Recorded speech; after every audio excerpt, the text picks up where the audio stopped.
जिस घट अंतर राज अभिमान, सो नरक पाती होवत सुहान। जिसके भीतर ये अभिमान है वो झुकने नहीं देता है उसको। ऐसे कभी कभी घर के अंदर हम जब झगड़ा हो जाता तो हम बोलते थोड़ा तू ही झुक जा। बोला मैं क्यों झुकूं, मेरी जूती झुके।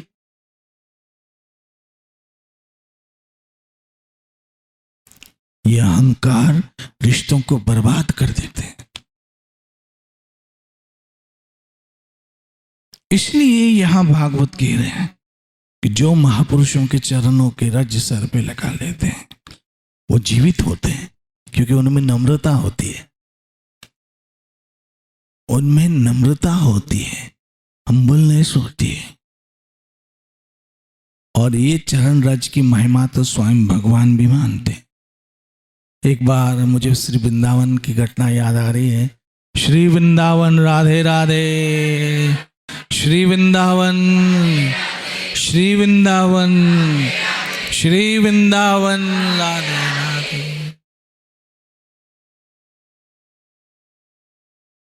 जब श्री वृंदावन धाम से ठाकुर श्याम सुंदर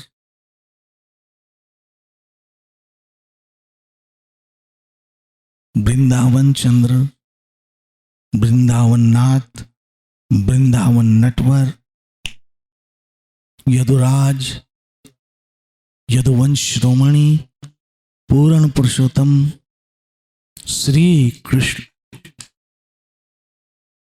आप जब कहते हैं श्री कृष्ण, आपके पुण्य उदय होने लगते हैं। बड़े अभागी जीव हैं जो ऐसा नहीं करते। बड़भागी ते जन जगमाई सदा सदा, जो हरिगुण गाता है। और ये जो हमारे बड़े हैं ना, ये जो नाम रखते थे, कभी कभी नाम का असर भी होता है और कभी कभी नहीं भी होता है। नाम होता गंगा नहाती नहीं है, नाम होता शांति और पूरे घर में झगड़ा करती है। और कभी कभी नाम का असर होता है। किसी जमाने में हमारे नाम बहुत सुंदर होते थे और आज जो अंग्रेज अपने कुत्तों के नाम रखते थे, आज अपने बच्चों के नाम रखते हैं।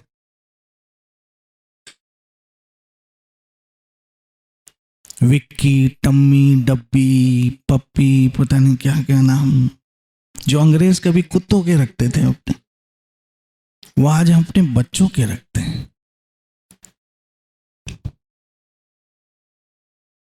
बहरहाल चलो, भागवत के श्लोक पे हम चल रहे हैं। तो श्री वृंदावन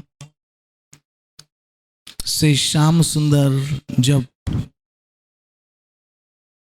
मथुरा पहुंचे, मथुरा पहुंचने के पश्चात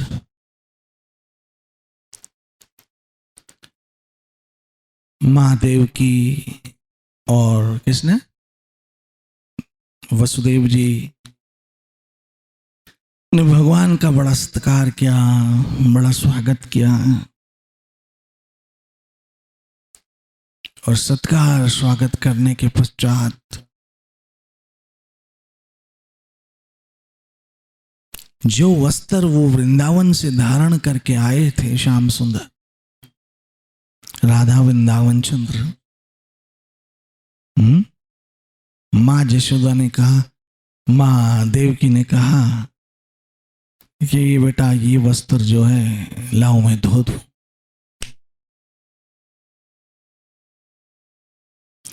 कृष्ण ने कहा ना माँ, ये वस्त्र मत धोना। क्यों बेटा, बहुत मट्टी वाले हो गए, बहुत धूल वाले हो गए। कहा माँ ये धूल में तो कमाल है। क्यों? कहा ये धूल मेरे प्यारे भक्तों के चरणों की ब्रज धूल है। जहां गोपियां यहां से वहां घूमती हैं और उन गोपियों के जो पांव को लगी ब्रज की धूल, ये वो ब्रज धूल है। इसे मत धोना कभी। ये है चरण रज की महिमा। जिसको साक्षात भगवान स्वीकार कर लेते। और जिस धूल की महिमा साक्षात हरि करे, जिस धूल की महिमा साक्षात भागवत करे, अगर उस धूल को हम कभी मस्तक पे ना धारण करें तो अवश्य हम लाश जैसे, अवश्य हम लाश जैसे, अवश्य हमारे भीतर कहीं ना कहीं अहंकार का राज है जो हमें ऐसा करने से रोकता है।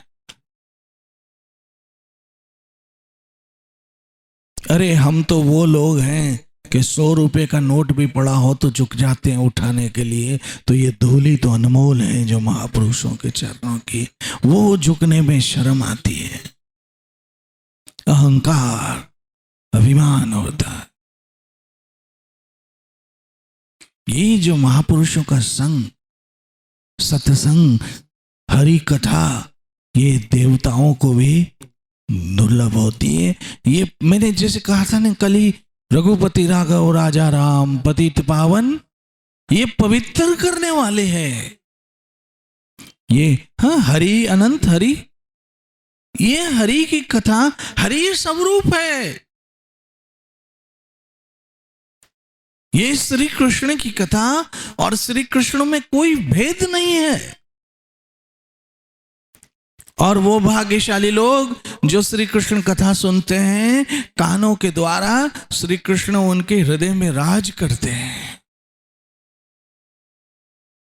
उनके कानों के द्वारा श्री कृष्ण उनके हृदय में विराजमान हो जाते हैं। जब वो अपने कानों के द्वारा श्री कृष्ण की पवित्र कथा का श्रवण करते हैं, जो लोग अपने जीभ के द्वारा श्री कृष्ण का स्मरण करते हैं, हरे कृष्ण कृष्ण कृष्ण हरे हरे, हरे राम राम राम, श्री कृष्ण उनकी जबान पे नृत्य करते हैं वृंदावन नटवर। जो वृंदावन नटवर है वो जीभ नटवर बन जाते हैं, जीभ पे नृत्य करने लगते हैं।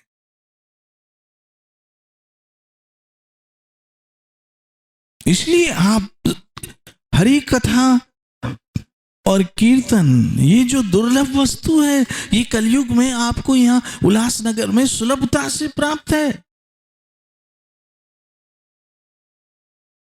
इसका लाभ लीजिए, क्योंकि देवता भी इस हरि कथा के लिए ललायत रहते हैं। मुझे एक कथा याद आ रही है संत एकनाथ जी महाराज की। संत एकनाथ जी महाराज गोदावरी के किनारे, उनका आश्रम, और उस आश्रम में रोज हरि कथा करते हैं। ये बड़ी समझने की बात है। ये जो आप माताएं, जो आप सज्जन रोज कथा कीर्तन भजन करने आते हो, ये कितने बड़े सौभाग्य की बात है कि आपका जन्म सफल कर देगी, आपकी माँ की कोख को भी धन्य कर देगी। ये आप समझ के चलिए, भगवान परमात्मा प्रसन्न होंगे कि धन्य है उस माँ की कोख को जिससे इस वैष्णव ने जन्म लिया। और जब हम संसार में विषय वासनाओं के जीवन में भटकते हैं, तब कहते हैं धिक्कार है उस कोख को जिससे इस नालायक ने जन्म लिया।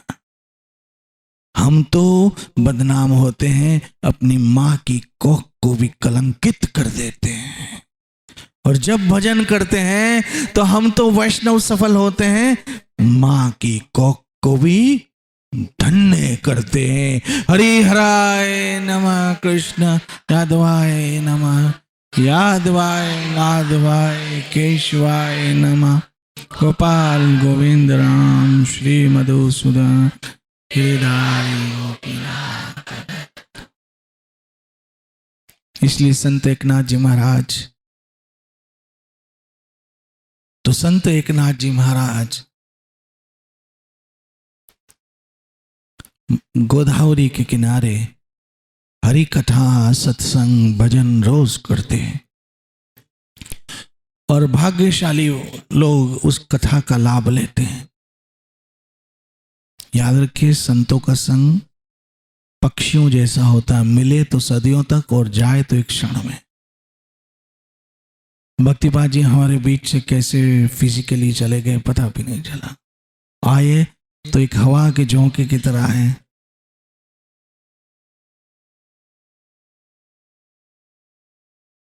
आए हवा के हैं। महापुरुष ऐसे होते जैसे ठंडी हवा का झोंका आके ऐसे चला जाता है, और जब हवा का झोंका चला जाता है तो वो जब तक झोंका होता है ठंडक देता है, और फिर गर्मी की जलन। इसलिए इस संग का लाभ लेना चाहिए। इसलिए संत एकनाथ जी की कथा में, कीर्तन में, सत्संग में बहुत सारे लोग रोज नियमित, ये नियम होना चाहिए। जैसे नौकरी पे, बिजनेस का, भोजन का, स्नान का नियम है, ऐसे ये हरि कथा, हरि भजन का नियम।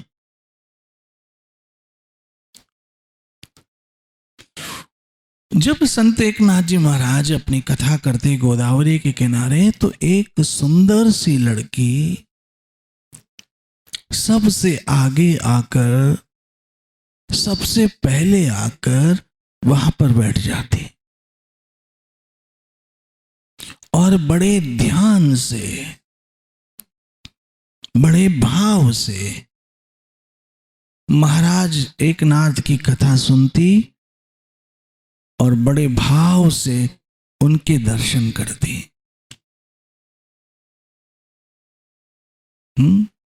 दर्शन करते वक्त आंखों में बड़ा भाव होना चाहिए। ये उपासना वाली आंखें, जिन आंखों में उपासना है, श्री कृष्ण उनका स्वागत करते हैं। और वासना युक्त आंखों को इंसान भी नहीं पसंद करता। कभी कभी माता ऐसी बोलती हो कि छी, कितनी गंदी आंखों से देख रहा है। वासना युक्त आंखें मनुष्यों को भी पसंद नहीं आती है, और उपासना वाली आंखों का स्वयं श्री हरि स्वागत करते हैं। ये आंखें हैं, इनमें बड़ी उपासना हो, बड़ा भाव, बड़ी करुणा हो, बड़ी दया हो, बड़ा प्रेम हो इन आंखों, बड़ी पवित्रता हो इन आंखों में।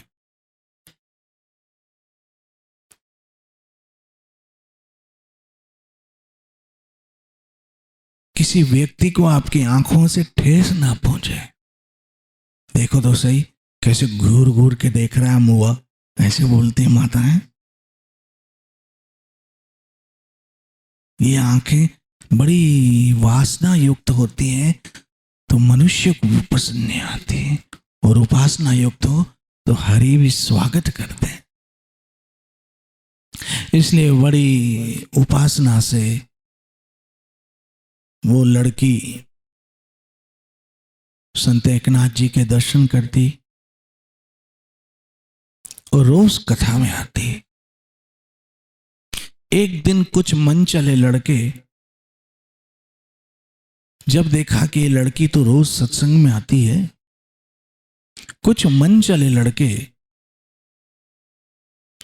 उसके पीछे पीछे पीछा करते हुए सत्संग में आ गए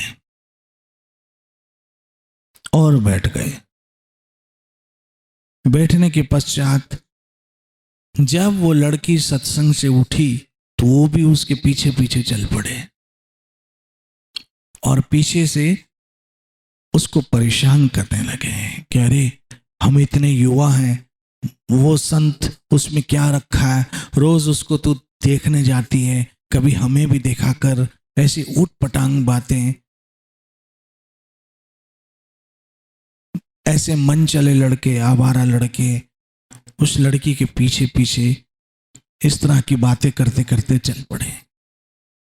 बड़ी कथा समझने की है।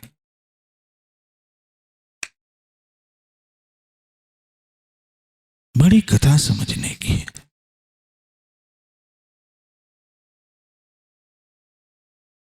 इसलिए वो लड़के जब पीछे पीछे उसकी पीछा कर रहे थे तो ऐसे में गोदावरी नदी आ गई और उन लड़कों ने देखा कि वो लड़की गोदावरी में कूद गई। जब वो लड़की गोदावरी में कूद गई तो ये डर गए,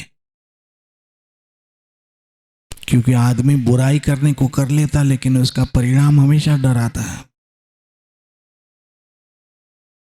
अरे बाप रे, इसने तो आत्महत्या कर ली और किसी ने देखा होगा तो हम तो मारे जाएंगे। इसलिए वो लड़के सारे भाग गए। दूसरे दिन पछतावा हो रहा था कि हमारे कारण एक लड़की ने आत्महत्या कर ली, ये पछतावा हो रहा था। और वो अपने पछतावे के कारण फिर से सत्संग गए कि चलो कुछ माफी मांग के क्षमा याचना करके आए परमात्मा से। तो देखते हैं कि वो लड़की फिर वहीं बैठी है। अरे ये क्या, ये कोई भूत तो नहीं बैठा है, कोई प्रेत तो नहीं बैठा है। हमारे सामने इस लड़की ने कल गोदावरी में है आत्महत्या कर ली, कूद गई थी हमारे सामने और कोई निकालने वाला भी नहीं था वहां। और आज फिर ऐसे की ऐसी ही बैठी। ये क्या कौतूहल है, ये क्या चमत्कार है। ये मरी है, जिंदा है, या भूत है, प्रेत है, क्या है ये। लड़के आपस में सोचने लगे।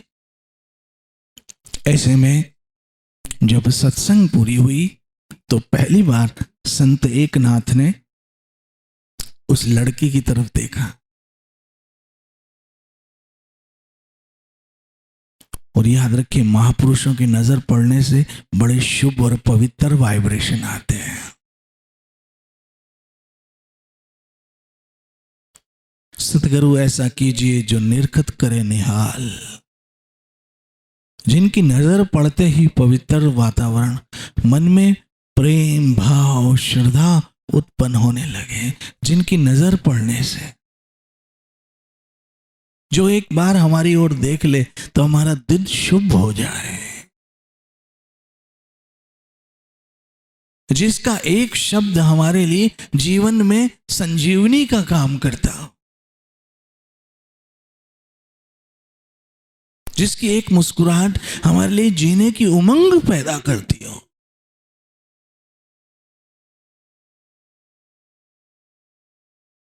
संत एकनाथ जी महाराज ने पहली बार उस लड़की की तरफ देखा और कहा, मां, एक बड़ी उम्र का व्यक्ति किसी छोटी सी लड़की को मां कहे तो बड़ा, बेटा कहे तो समझ आ जाए, लेकिन मां कहे तो बड़ा आश्चर्य हो। संत एकनाथ ने पहली बार देखा और कहा, मां। सब लोगों को आश्चर्य कि इतने बड़े महापुरुष एक लड़की को मां कह रहे हैं और बड़े भाव से उनकी ओर देख रहे हैं। तब संत एकनाथ ने कहना आरंभ किया, मां, आप तो पतित पावनी हैं। लोग आपस में खुसर फुसर करने लगे, ये क्या, इस लड़की को पतित पावनी कह रहे हैं। तब संत एकनाथ जी ने कहा, आप जानते हो ये कौन है। लोगों ने कहा, नहीं से पहचानते। कहा, ये साक्षात मां गोदावरी है। कौन है।